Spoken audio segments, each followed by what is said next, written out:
कहानी है रामपुर गांव की, जहां के मर्द महिलाओं को हमेशा नीचा दिखाने की कोशिश में रहते। अरे अभी तक खाना नहीं आया, क्या मुझे एक और शादी करने की जरूरत है? नहीं जी नहीं, ऐसा मत करना, वरना मैं कहाँ जाऊंगी। खाना लेकर मैं अभी आई जी। गांव की पंचायत में भी फैसले हमेशा औरतों के खिलाफ ही रहते। मैं जो फैसला सुनाता हूँ वो भगवान की आज्ञा होती है। इस लड़के ने अपने मन से शादी करके अच्छा नहीं किया।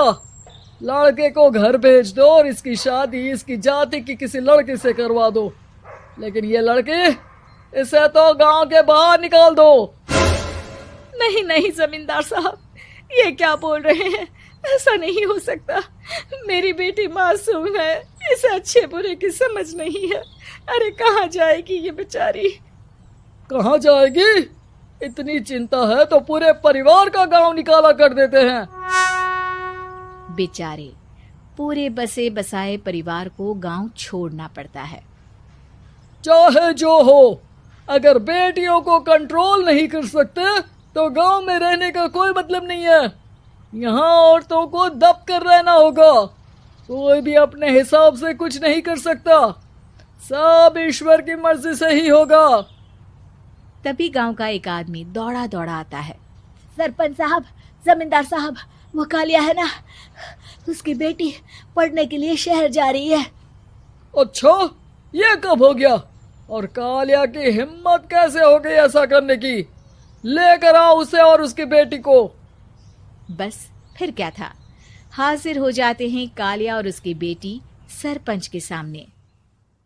अरे कालिया, ये क्या सुनने में आ रहा है? बेटी को इंजीनियर बना रहा है तू?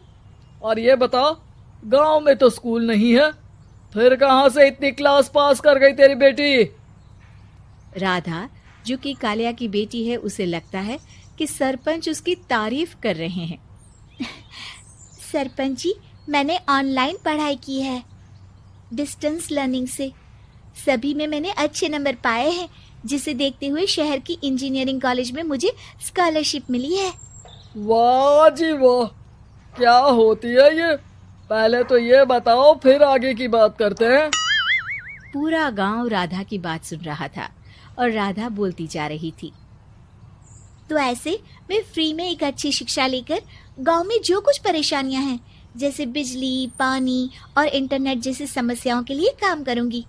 मैं गांव को शहर से जोड़ने के लिए पुल का निर्माण करवाने का प्रस्ताव रखूंगी।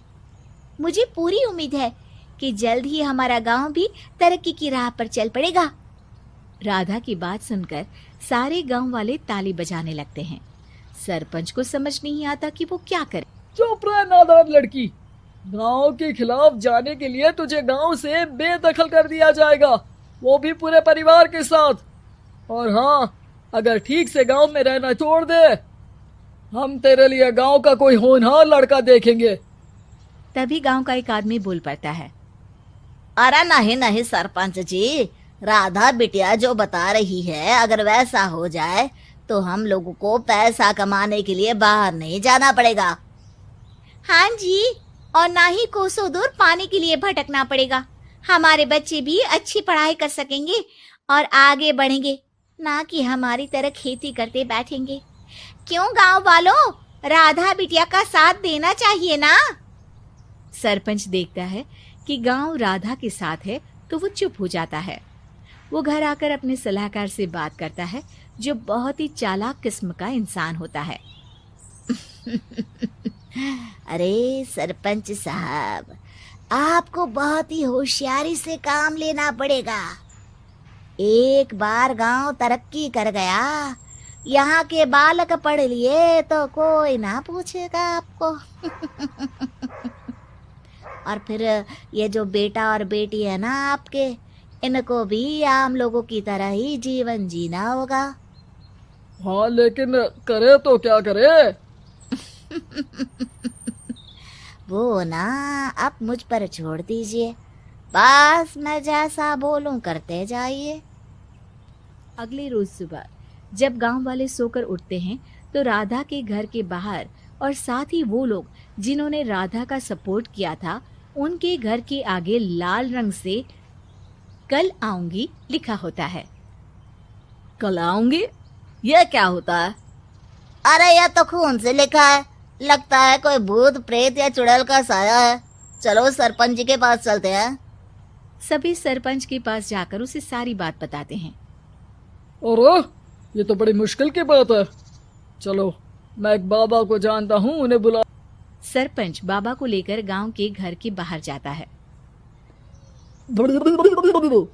ओहो, तो ये वो चुड़ैल है जो उन लोगों को निशाना बनाते हैं जो गांव को बदलने का सपना देखते हैं। वो गांव को ऐसे ही संपन्न देखना चाहती है। वो नहीं चाहती कि कोई बाहरी यहाँ का कायाकल्प करे। क्या तुम लोगों में से किसी ने गांव को बदलने की सोच रखी है? तभी राधा की माँ रोते रोते आती है। मेरी राधा घर से गायब हो गई है। अरे कोई तो बचाओ, मेरी बच्ची कहाँ गई?